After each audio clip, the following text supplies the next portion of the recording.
আসসালামু আলাইকুম প্রিয় শিক্ষার্থীরা। সিন, সিনারি এই দুটির মধ্যে পার্থক্য কি?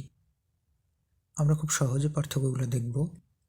সিন কোনো নির্দিষ্ট স্থানের জন্য ব্যবহার হবে, আর সিনারি কোনো দেশের প্রাকৃতিক সৌন্দর্যের ক্ষেত্রে ব্যবহার হবে। সহজ কথায় আমরা যদি বুঝতে যাই, অর্থাৎ সিন এটি সিনারি থেকে ছোট স্থানের জন্য, সিনারি এটি সিন থেকে বড় স্থানের জন্য।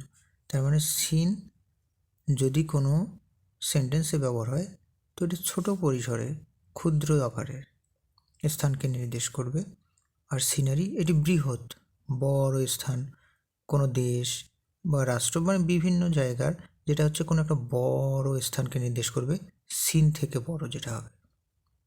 তো এরকম নতুন নতুন টিপস শিখতে আমার চ্যানেলে কমেন্ট করুন। আসসালামু আলাইকুম।